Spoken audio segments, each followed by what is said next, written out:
Om Swastiastu, perkenalkan nama saya Komang Angga Setiawan dengan NIM 2315051086. Oke, jadi di kelompok ini saya mendapatkan tugas untuk membuat desain menggunakan Fusion 360 untuk pembuatan desain chassis dan juga pembuatan bracket-bracket pada mobil tersebut. Baik, perkenalkan, nama saya Igede Agus Kusumariawan dengan NIM 2315051076. Di sini saya bertugas sebagai perangkai atau perakit dalam proyek ini.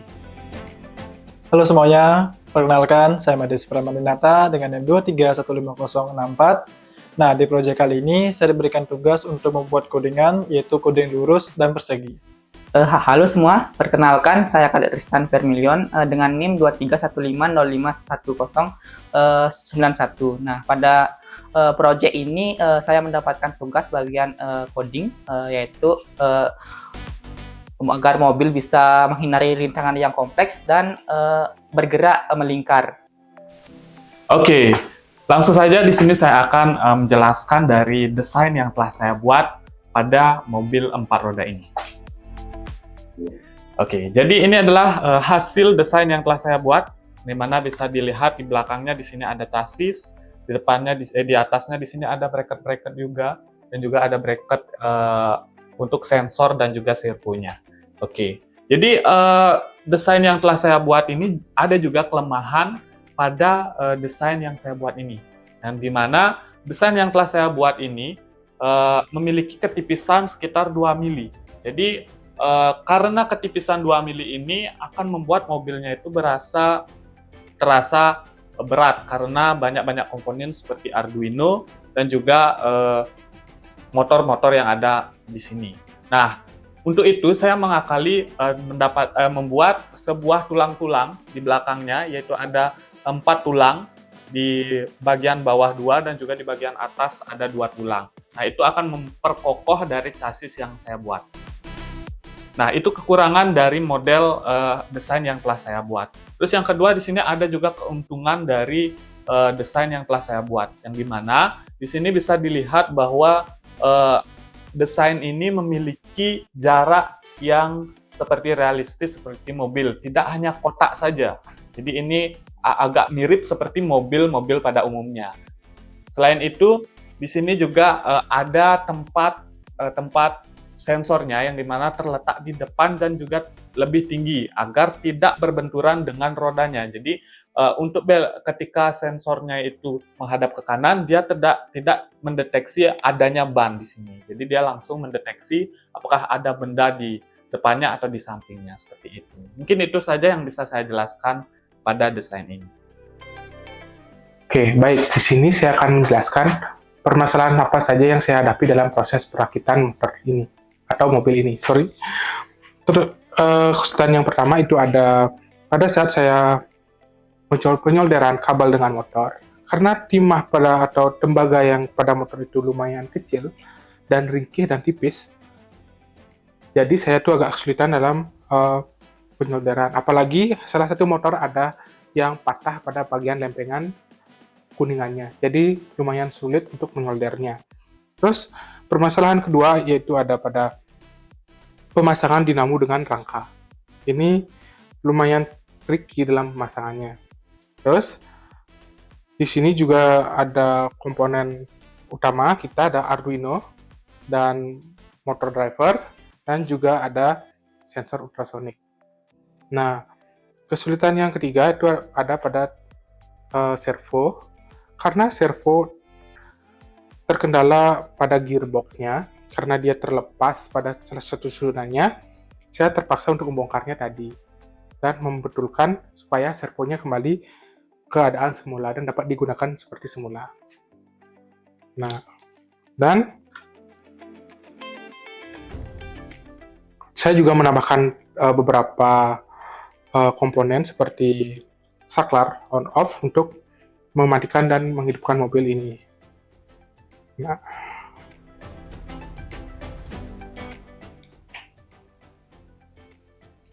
baik, di sini juga saya akan menjelaskan, selain tadi ada beberapa kesulitan yang saya alami, di sini saya akan menjelaskan beberapa fungsi dari setiap komponen ini. Yang pertama itu adalah sebagai nyawanya, yaitu ada komponen baterai. Inilah sebagai power untuk mobilnya. Terus ada 4 buah dinamo sebagai penggerak. Terus ada Arduino Uno sebagai otak. Otak untuk pengoperasian ini. Terus ada motor driver. Nah, fungsi dari motor driver ini adalah sebagai driver untuk 4 dinamo ini supaya kita bisa kontrol setiap dinamonya memiliki power seberapa. Semisal ini powernya 200, ini 120, ini 100, ini 50. Nah, kita itu bisa mengontrolnya atau memprogramnya langsung dari Arduino dan diteruskan ke modul driver dan mendapatkan pembagian power setiap dinamonya. Terus di sini juga ada servo. Nah, servo ini sebagai penggerak ke kanan atau ke kiri untuk mendeteksi sebuah objek yang ada di depan. Terus ada sensor ultrasonik. Nah, sensor ultrasonik ini sebagai pendeteksi halangan atau pembaca halangan untuk datanya dikirim ke Arduino, proses oleh Arduino, terus dia itu akan memberikan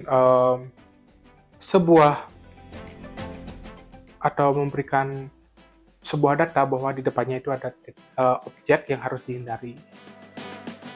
Nah, sekian penjelasan dari semua komponen yang ada dalam rangkaian mobil ini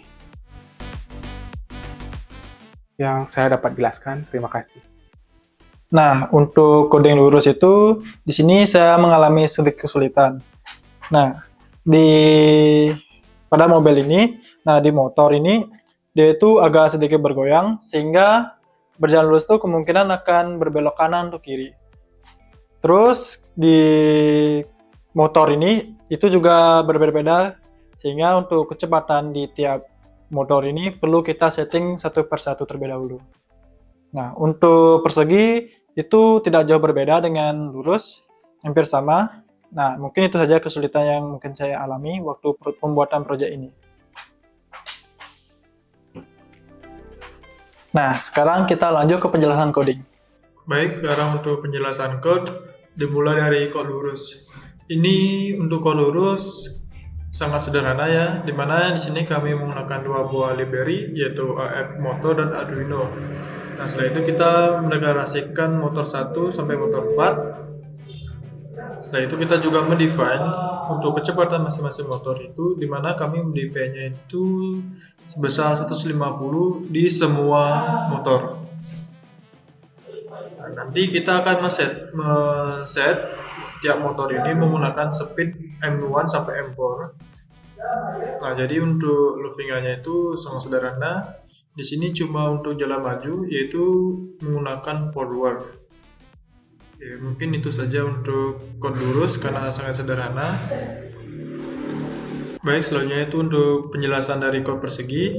Di mana di code persegi ini code-nya itu lebih kompleks daripada code lurus. Dimana kami menggunakan 2 buah library, yaitu AF Motor dan Arduino. Setelah itu kami mendeklarasikan tiap-tiap motor. Nah, setelah itu kami membuat suatu variabel atau mendefinisikan suatu variabel. Di sini ada 5 variabel. Yang pertama yaitu untuk berapa lama mobil ini akan bergerak maju. Di sini kami menggunakan 1500 milisecond atau 1,5 detik untuk mobil ini bergerak maju. Setelah itu ada durasi mobil ini akan berapa lama berputar. Itu kami menggunakan 1200 milisecond untuk atau 1,2 detik. Nah, selanjutnya juga ada kecepatan waktu mobil ini bergerak maju. Itu kami mengaturnya sebesar 200. Dan ini untuk berapa cepat mobil itu akan berbelok atau berapa cepat roda itu bergerak saat berbelok. Selanjutnya juga ada variabel force time, itu jeda sebelum mobil ini bergerak dan berbelok. Nah, jadi ketika kita ingin mengatur atau mobil ini kurang pas waktu berbelok, di sini kita bisa mengaturnya pada tune 90 time dan tune speed 235 untuk mempaskan atau menyesuaikan mobil itu berbelok. Nah, selanjutnya di sini kami membuat beberapa fungsi. yaitu yang pertama ada stop move. Itu fungsi untuk mobil ini bisa berhenti sejenak sebelum mobil ini bisa bergerak lagi atau berbelok. Push stop ini untuk menampilkan di area monitor saja. Nah, selanjutnya itu ada fungsi move forward balance. Nah, jadi fungsi ini untuk menggerakkan mobil ini bergerak maju. Nah, di mana di setiap motor ini di setting menggunakan variabel square speed. Dan mobil ini akan bergerak maju atau forward. Selanjutnya itu ada fungsi turn line atau fungsi untuk mobil ini bisa berbelok kanan. Nah, di mana di sini tiap motor itu di setup atau di setting menggunakan turn speed. Di mana di tiap motor ini, di mana tiap motor untuk roda kiri atau motor 1, motor 2 akan bergerak maju, sedangkan sisanya akan bergerak mundur. Sehingga mobil akan bisa berbelok ke arah kanan. Nah, jadi untuk cara kerjanya atau loopingnya, pertama, fungsi forward balance atau mobil akan bergerak maju. Setelah itu mobil akan berhenti sejenak. Setelah itu mobil akan berbelok ke kanan menggunakan fungsi turn right. Setelah itu berhenti sejenak lagi dan begitu seterusnya melooping. Untuk mungkin Oke, selanjutnya tantangan utama yang saya hadapi dalam membuat kode program untuk bergerak melingkar, yaitu susahnya membuat gerakan melingkar yang mulus, hanya bisa berputar patah-patah. Yang kedua yaitu membuat kode program agar mobil bisa menghindari rintangan yang kompleks, itu susah membuat belokan yang pas karena kekuatan setiap motor yang berbeda-beda. Mungkin itu saja sih tantangan utama yang saya hadapi dalam membuat kode program mobil bergerak melingkar dan menghindari rintangan yang kompleks. Oke, yang pertama saya akan menjelaskan logika utama program agar mobil dapat bergerak membentuk lintasan melingkar. Logika utama yang digunakan di sini adalah mengatur beberapa motor agar bergerak dengan arah dan kecepatan yang berbeda. Tujuannya agar mendapatkan efek belok atau putaran. Nah, di dalam fungsi loop ini motor 2, motor kiri belakang, dan motor 3, motor kanan depan dibuat bergerak maju. Sedangkan motor 4, motor kanan belakang dibuat bergerak mundur. Nah, gerakan motor 4 yang berlawan arah ini memberikan efek seperti menahan atau melawan gerakan maju, sehingga mobil mulai berbelok. Setelah itu motor 1, motor kiri depan dibuat bergantian, yaitu pertama dibuat maju dengan kecepatan 45 selama 300 mili-detik, lalu bergerak mundur dengan kecepatan speed 1 yang dimana di sini ditentukan sebesar 30 dengan selama 500 mili-detik. Nah, pergantian arah motor 1 ini berfungsi sebagai penyesuaian tambahan agar lintasan mobil tidak terlalu lebar dan radius putarannya menjadi lebih kuat. Nah, jadi secara sederhana pola gerakannya adalah mobil terdorong maju, lalu ada roda dan yang melawan arah gerak sehingga mobil berbelok. Setelah itu mobil maju lagi, tertahan lagi, lalu berbelok lagi. Karena proses ini diulang terus di dalam fungsi looping, nah mobil akhirnya membentuk lintasan melingkar. Gerakan ini memang belum sepenuhnya mulus karena motor 1 bergantian maju dan mundur, namun konfigurasi ini dipilih karena sudah mampu membuat mobil kami membentuk lingkaran dengan radius putaran yang lebih kecil dan lebih sesuai dengan target. Oke, yang selanjutnya program untuk menghindari rintangan pada mobil. Nah, jadi konsepnya di sini utamanya adalah mobil membaca jarak menggunakan sensor ultrasonik. Sensor dipasang pada servo sehingga bisa diarahkan ke kanan dan ke kiri. Jika ada rintangan di depan, mobil akan berhenti, kemudian mundur sedikit, lalu membandingkan jarak kanan dan kiri untuk memilih jalur yang aman. Jalur yang lebih aman dilewati. Nah, logika utamanya ini dimulai dari pembacaan jarak depan yang disimpan dalam variabel front. Nah, jika jarak front atau jarak depan lebih dari optical limit, yang dimana optical limitnya di sini ditentukan sebesar 25, maka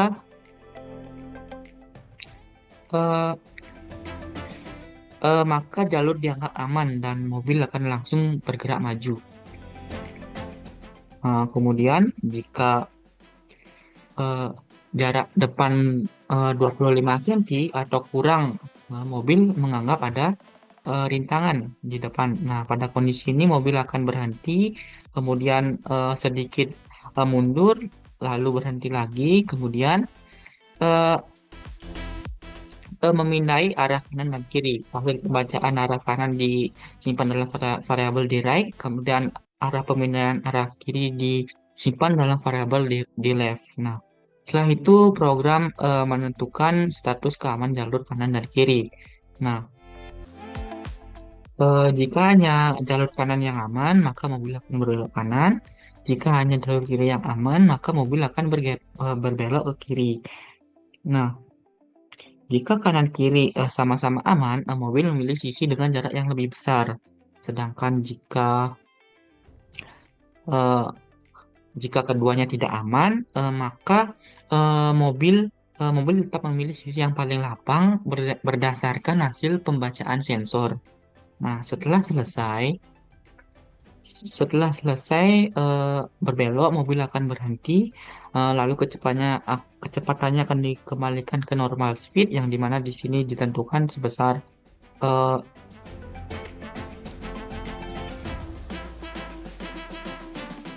yaitu 150. Setelah itu program akan mengulang prosesnya dari awal. Sekian yang dapat saya jelaskan. Terima kasih.